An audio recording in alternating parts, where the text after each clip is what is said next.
Hello boys and girls, welcome back to my YouTube channel. So இந்த வீடியோவில் நம்ம என்ன பார்க்க போகிறோம் அப்படின்னா, Kantara the legend chapter 1 release ஆகியிருக்கு. ஸோ இந்த படத்துடைய பிளாட் என்ன, இந்த படத்தில் எனக்கு என்னெல்லாம் பிடிச்சிருந்துச்சு, என்னெல்லாம் பிடிக்கல அப்படின்றத நான் இந்த வீடியோவில் டிஸ்கஸ் பண்ண போகிறேன். So let's get started. Kantara part 1 நம்ம எல்லாருமே பார்த்துருப்போம்.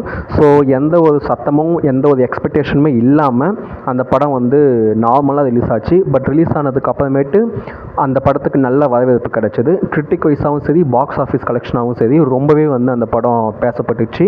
ஸோ அந்த படம் எனக்கு ரொம்பவே பிடிச்சிருந்துச்சு பார்க்கவே. ஏன்னா நான் மோஸ்ட்டாக அந்த சாமி படம்லாம் நமக்கு இப்போ ரீசெண்டாக வரதில்லை. நம்ம நிறைய அந்த பழைய சாமி படம்லாம் பார்த்துருப்போம். பட் இந்த ஒரு வெரைட்டி வந்து நார்மலாகவே நம்ம தமிழ் ஆடியன்ஸுக்குமே அந்த படம் ரொம்ப பிடிச்சிருந்துச்சு. ஸோ எனக்குமே அந்த படம் ரொம்ப பிடிச்சிருந்துச்சு.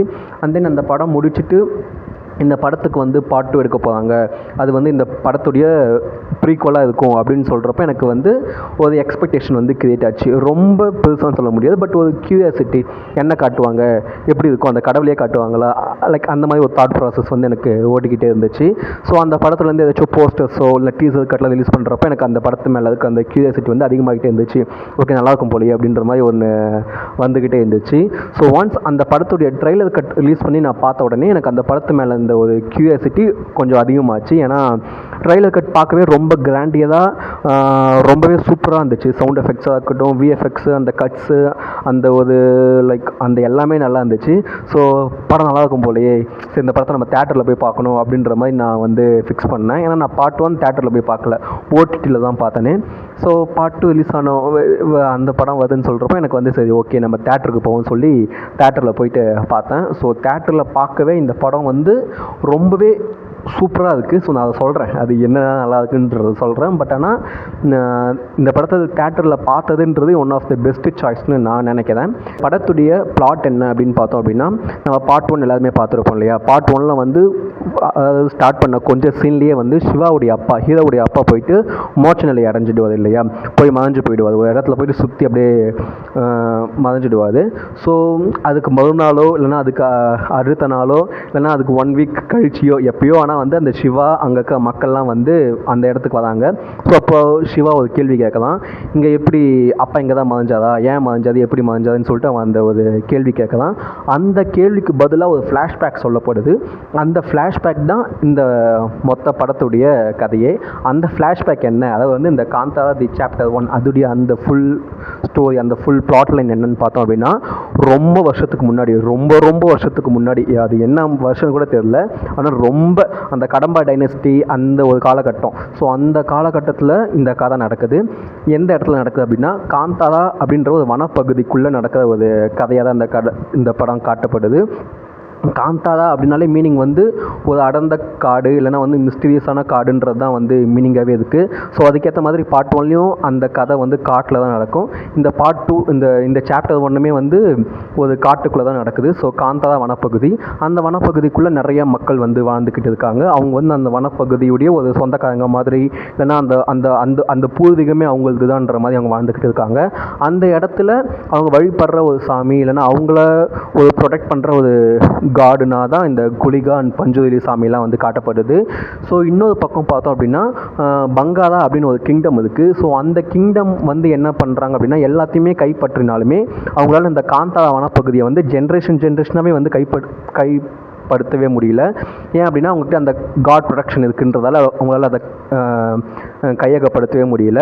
ஸோ வந்து அவங்க வந்து வேறு ஒரு குரூப்போட வந்து ஹெல்ப் எடுத்து, அது கடம்பர்கள் அப்படின்னு சொல்கிறாங்க. ஸோ அந்த ஒரு குரூப்போட வந்து ஹெல்ப் எடுத்து கடைசியாக இந்த காந்தாரா வனப்பகுதியையும் அந்த மக்களையும் வந்து கையகப்படுத்தினாங்களா இல்லையா அப்படின்றத அந்த படத்துடைய மொத்த கதை. இந்த படத்தில் எனக்கு ஃபஸ்ட்டு பிடிச்சிருந்துச்சு என்னென்னா ஆக்டிங் அண்ட் கேஸ்டிங் தான். ஏன் அப்படின்னா இந்த ஃபஸ்ட்டு பார்ட் வந்து ரொம்பவே பெரிய சக்ஸஸ். ஸோ பார்ட் 2 வருது, அதுக்கான ஒரு ப்ரீக்வல் வருது அப்படின்னா கன்ஃபார்மாக அது அதையும் விட பெருசாக சக்ஸஸ் ஆகணும். அண்ட் அதுவும் விட ரொம்பவே பெருசாக போயிட்டு ரீச் ஆகணும் அப்படி தான் எல்லாமே யோசிப்பாங்க. ஸோ அந்த இப்போ பேன் இந்தியா அந்த 1000 crore கிளப்புன்றதெல்லாம் வந்து ஒரு டெம்ப்ளேட்டாக மாறினது இல்லையா. ஸோ அந்த ஒரு டெம்ப்ளேட்குள்ளே போகாமல் அந்த ஒரு டெம்ப்ளேட்குள்ளே போய் ஸ்டேட்டுக்கு ஒரு ஆக்டரை போட்டு அப்படியெல்லாம் படம் பண்ணாமல் இந்த கதைக்கு என்னென்ன ஆக்டர்லாம் போட்டால் நல்லாயிருக்கும் அப்படின்ற மாதிரி கேஸ்டிங் டிபார்ட்மெண்ட் வந்து கேஸ்ட் பண்ணியிருக்காங்க. ஸோ இந்த மொத்த மூவி டீமே வந்து அந்த மாதிரி கேஸ்ட் பண்ணியிருக்காங்க. வெறும் ஒரு மார்க்கெட்டிங் பர்பஸ்க்காக வந்து ஒரு ஆக்டரை போடுறது ஸோ அந்த மாதிரிலாம் பண்ணாமல் இந்த கதைக்கு இந்த கேரக்டருக்கு எந்த ஒரு ஆக்டர் பண்ணால் நல்லாயிருக்கும் அப்படின்ற மாதிரி வந்து பக்காவாக சூஸ் பண்ணி போட்டுருக்காங்க. ஸோ எந்த ஒரு கேரக்டருக்குமே வந்து நம்மளுக்கு வந்து ஒரு ஆல்டர்னேட் சாய்ஸுன்றது எனக்கு மோஸ்ட்டாக வரவே இல்லை. எல்லா கேரக்டருமே பக்காவாக இருந்தாங்க.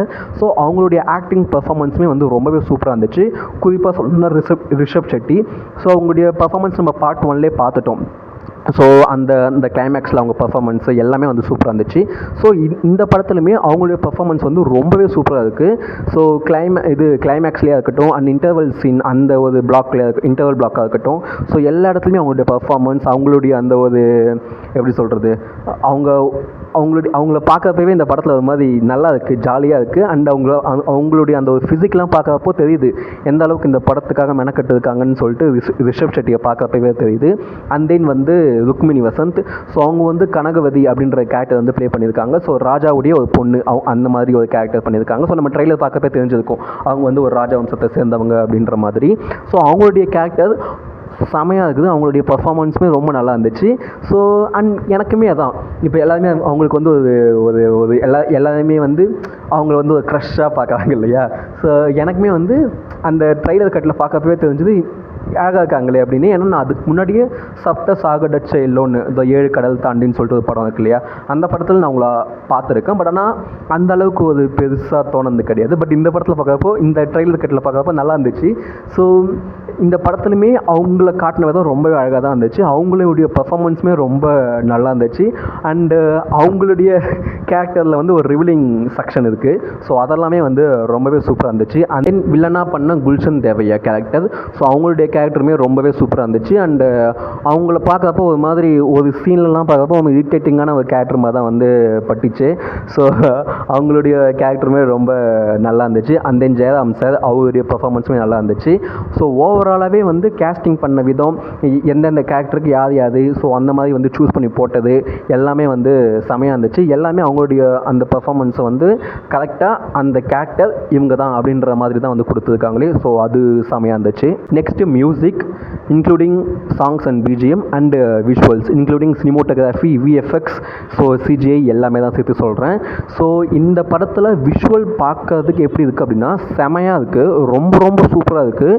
அதாவது வந்து இந்த படத்துடைய ஸ்டார்டிங்லேருந்து எண்டு வரைக்குமே வந்து ஒரு விஷுவல் அண்ட் மியூசிக்கல் ட்ரீட்னே சொல்லலாம். இந்த படம் ஒரு எந்த இடத்துலையுமே வந்து எப்படி சொல்கிறது, இது வந்து ஒரு பிரியாடிக்கல் ஃபிக்ஷன் படம் இல்லையா. ஒரு அந்த படம் முழுக்க வந்து அந்த காட்டுக்குள்ளேயும் அந்த கிங்டமையும் தான் வந்து காட்டுறாங்களே. ஸோ அது அங்கே அந்த ஒரு கேப்சர் பண்ண விதம், அந்த கேப்சரிங் பண்ண அந்த சர்ஃபேசஸ் எல்லாமே வந்து செமையாக இருக்குது. அந்த லைட்டிங்கு ஸோ எல்லாமே வந்து செமையாக இருக்குது. And music and also VFX பற்றி சொல்லி ஆகணும். ஸோ விஎஃப்எக்ஸ் வந்து இதில் வந்து அந்த புலி அப்புறமேட்டு வந்து கிளைமேக்ஸில் வந்து ஒரு ஜந்து மாதிரி ஒரு ஏலியன் கைண்ட் ஆஃப் ஜெயிண்ட் மாதிரி ஒரு கேரக்டர் ஒன்று வரும். அண்ட் தென் படத்தில் அதிகமாகவே வந்து விஎஃப்எக்ஸ்க்கான ஸ்கோப் இருக்குது. ஸோ அது எல்லாமே வந்து சூப்பராகவே இருக்குது. மேபி அந்த ஜெயிண்ட் மாதிரி பண்ண கேரக்டர் மட்டும் வேணால் கொஞ்சம் பார்க்குறப்ப ஒரு மாதிரி பொம்மை மாதிரி கொஞ்சம் லைட்டாக தெரியுது. பட் ஆனால் அதை தவிர்த்துட்டு மற்ற எல்லாமே பார்க்குறப்போ அந்த விஎஃப்எக்ஸ் டீம் வந்து ரொம்பவே வந்து நல்லா ஒர்க் பண்ணியிருக்காங்கன்ற மாதிரி படுது.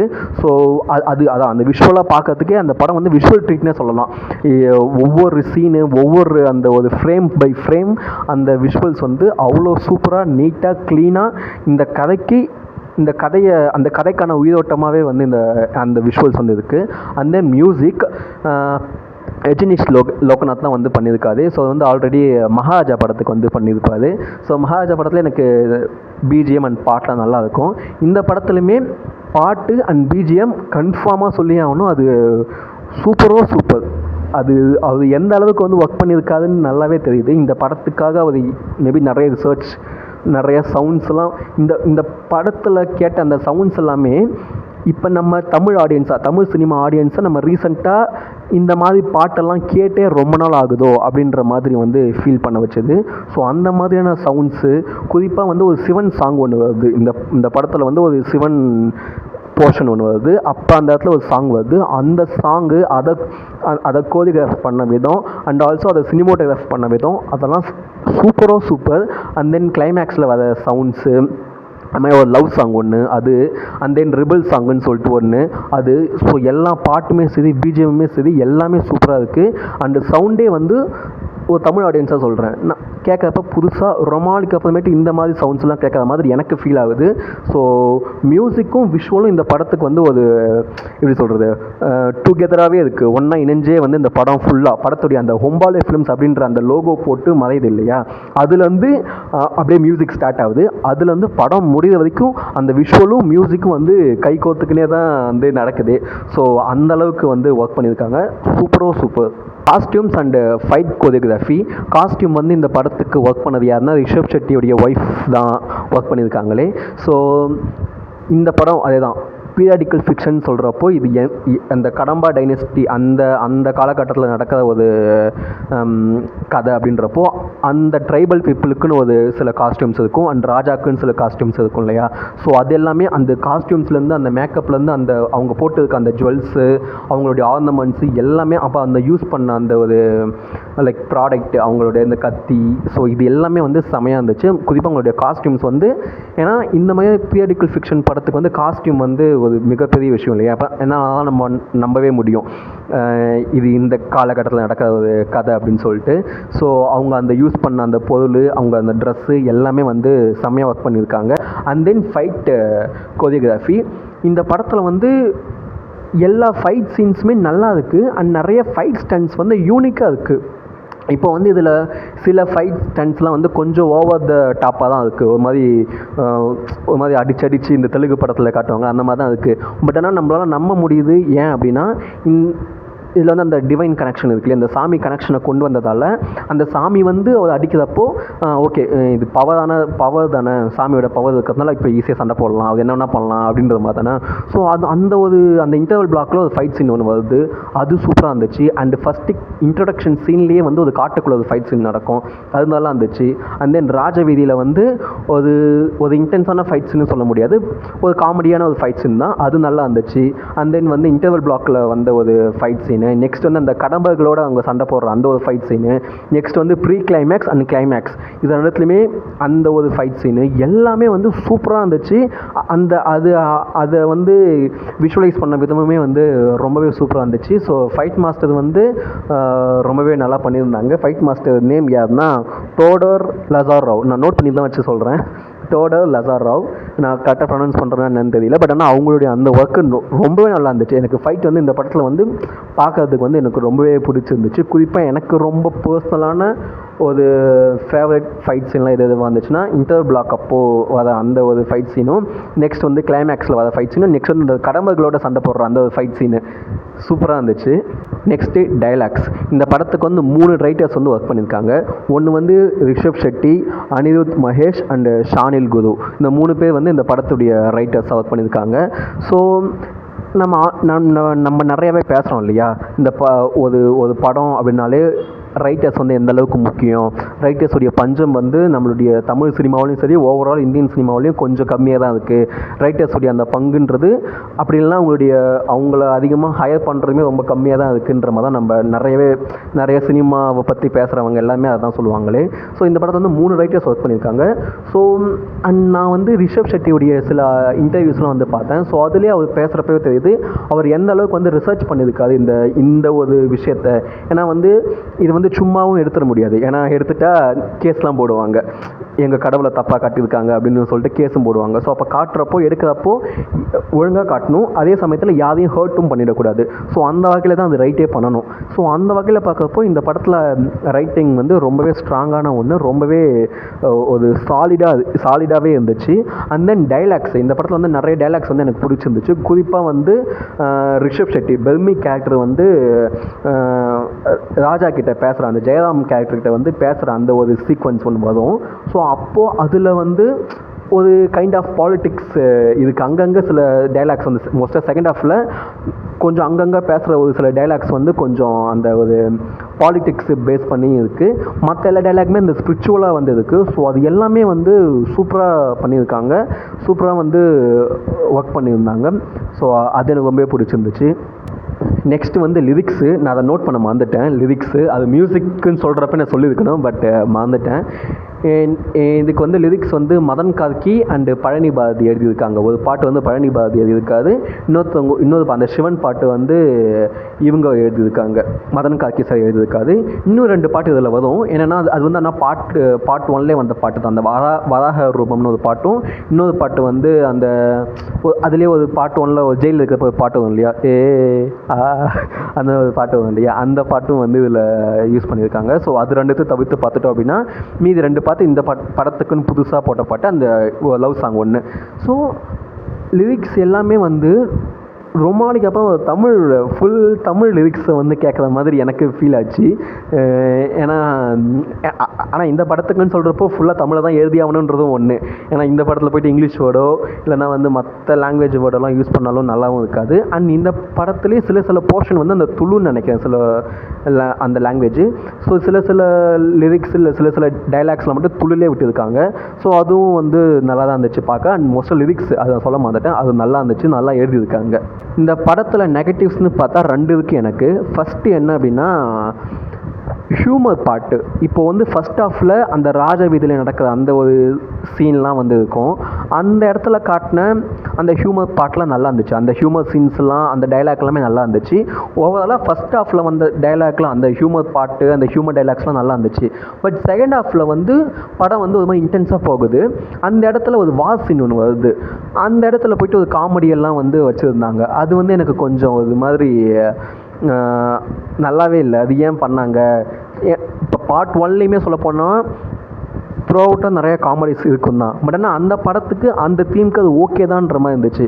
இந்த தீம்க்கு அவ்வளோ காமெடி தேவையா அப்படின்ற மாதிரி எனக்கு ஃபீல் ஆச்சு. ஃபஸ்ட் ஹாஃபில் சரி ஓகே, ஃபஸ்ட் ஹாஃபில் ஒரு காமெடி அந்த செட் பண்ணுறதுக்காக ஒன்று வச்சுக்கிட்டா ஓகே. பட் செகண்ட் ஹாஃப்லேருந்து படம் ஒரு மாதிரி இன்டென்ஸாக போகுது. அந்த இடத்துலையும் வந்து ஒரு கேரக்டர்லாம் வந்து காமெடி பண்ணுறாங்க. அதுவும் வந்து ஒரு இன்டென்ஷனான ஒரு ஃபைட் சீனு, ரொம்ப இன்டென்ஸான ஒரு ஃபைட் சீனு. அந்த இடத்துல வந்து காமெடி டைலாக்ஸ்லாம் வந்து பேசுகிறது வந்து கொஞ்சம் ஒரு மாதிரி கடுப்பாக அந்த சின்ன இது என்ன பண்ணுறாங்க அப்படின்ற மாதிரி ஒரு ஃபீல் கொடுத்துச்சு.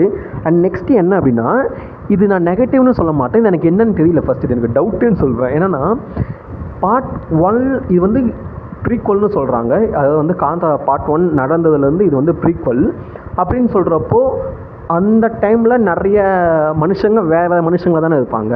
ஆனால் இதில் சரி ஓகே ஹீரோ நடிச்சாவணுன்றது ஒன்று, இதில் ரிஷப் ஷெட்டினாலும் இதுலேயும் ரிஷப் ஷெட்டி தான், அது ஹீரோ மாற மாட்டாங்கன்றது ஓகே.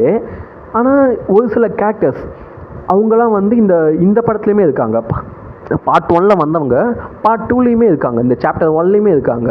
அது எனக்கு வந்து புரியவே இல்லை, அது எப்படி வராங்க அப்படின்ற மாதிரி வந்து இருந்துச்சு. அண்டு அவங்களுடைய கேரக்டருமே ரொம்ப சிமிலராக இருக்குது. பார்ட் 1ல் வந்து இந்த கேரக்டர் வந்து நீங்கள் பார்ட் 1ல் பார்த்தீங்க அப்படின்னா பார்ட் 1லேயுமே வந்து அந்த கேர்ள்ஸ் கிட்டலாம் போய்ட்டு ரொம்ப சிலுமிஷம் பண்ணுற மாதிரியான ஒரு கேரக்டர் தான் காட்டியிருப்பாங்களே. பார்ட் 2லேயும் அந்த சாப்டர் 1லேயும் அப்படி தான் காட்டுறாங்க. அண்ட் இந்த கேரக்டரை பார்த்தோம் அப்படின்னாலும் பார்ட் 1ல் வில்லன் கூட இருப்பாங்க, அதே மாதிரி தான் இதுலேயும் இருக்காங்க. எனக்கு இது ஃபஸ்ட்டு புரியலை, இது நெகட்டிவாக இல்லைன்னா வந்து டவுட் மாதிரி இருக்குது. அது எப்படி ஒரே அதுலேருந்து ஆளுங்களே எப்படி இதில் வர முடியும், ஆனால் இது ப்ரீக்வல்னு சொல்கிறாங்க, அது எனக்கு புரியலை ஃபஸ்ட்டு. ஸோ அது ஒரு டவுட்டாக இருக்குது. மற்றபடி பார்த்தோம் அப்படின்னா இந்த படத்தில் எனக்கு எதுவும் பெருசாக நெகட்டிவ்ஸ்னு சொல்கிற மாதிரி எதுவுமே இல்லை.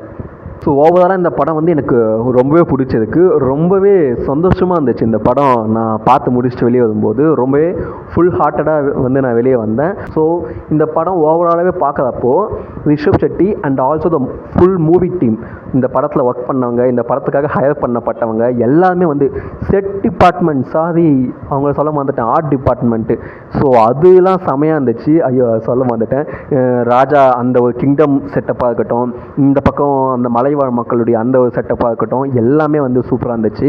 ஆர்ட் டிபார்ட்மெண்ட்டுமே சரி. ஸோ ஓவராலாக இந்த படத்தில் ஒர்க் பண்ண எல்லா டிபார்ட்மெண்ட்டுமே, மியூசிக்லேருந்து, எடிட்டிங்லேருந்து, இப்போ எப்படி சொல்கிறது, விஷுவல் சினிமோட்டோகிராஃபிலேருந்து அண்டு ஃபைட் கோரியோகிராஃபிலேருந்து, ஆக்டிங் வைஸ், காஸ்டிங் வைஸ், அப்புறமேட்டு வந்து என்ன இருக்குது, லைட்டிங் வைஸ், விஎஃப்எக்ஸ் வைஸ், எல்லாருமே இந்த படத்தில் வந்து ஒர்க் பண்ணது வந்து அப்படியே தெரியுது. ஸோ இந்த படத்துக்காக எந்த அளவுக்கு ஒர்க் பண்ணியிருக்காங்க அப்படின்றது வந்து நல்லாவே தெரியுது. அண்ட் எனக்கு வந்து என்னுடைய ஒப்பீனியனாக என்ன தோணுது அப்படின்னா, இந்த படத்தை நிறைய பேர் போய் பார்க்கணுன்னு தோணுது. நிறையா தமிழ் மக்கள், தமிழ் ஆடியன்ஸ் போய் இந்த படத்தை போய் பார்க்கணுன்னு எனக்கு தோணுது. ஏன் அப்படின்னா, இந்த படத்தை நம்ம ஓட வச்சா அப்படின்னா நம்ம தமிழில் இருக்கிற ஃபிலிம் மேக்கர்ஸ்க்குமே வந்து தெரியும், ஓகே இந்த மாதிரி படங்களும் ஓடுது, இந்த மாதிரி படங்களும் அப்போ நம்ம எடுக்கலாம் அப்படின்றதுக்கான ஒரு கான்ஃபிடன்ஸ் அண்டு அந்த ஏன்னா இப்போ வந்து தமிழ் சினிமா பார்த்தா ஒரே மார்க்கெட் எல்லாம் ஒரே பாத்துக்குள்ளே போயிட்டு இருக்கோன்ற மாதிரி வந்து தோணுது. இது இந்த இடத்துல சொல்லாமல் எனக்கு தெரியல, பட் எனக்கு என்னுடைய ஒப்பீனியனாக அது தோணுது. தமிழ் சினிமா வந்து ஒரே பாத்தில் போயின்னு இருக்கோ, ஒரே ரோடு அதே பாதையில் எல்லாருமே போயின்னு இருக்காங்களோ, வெறும் கேங்ஸ்டர் படம் சும்மா அடிச்சுக்கிட்டு குத்திக்கிட்டு அப்படியே போயிட்டு இருக்கோ, ஒரே மாதிரியான கதைக்களம், ஒரே மாதிரியான கேரக்டர் ஸ்கெட்சு, அந்த மாதிரியே வந்து போய்கிட்டு இருக்கோ அப்படின்ற மாதிரி எனக்கு வந்து தோணுது. ஸோ இந்த மாதிரியான படங்கள் நம்ம ஊரில், ஏன்னா நம்ம ஊரில் நிறைய தெய்வங்கள் இருக்குது, நிறைய நம்ம ஊரில் மித்தாலஜிக்கல் ஸ்டோரிஸ்னு பார்த்தா ஏகப்பட்டது இருக்குது. ஸோ அதையெல்லாம் எடுத்துன்னு வந்தால் சூப்பராகவே இருக்கும். ஸோ எனக்கு அப்படி தோணுச்சு.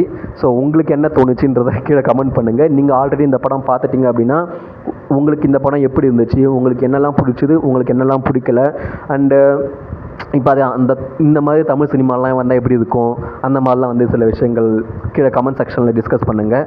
ஸோ தேங்க்ஸ் ஃபார் வாட்சிங். பாய்.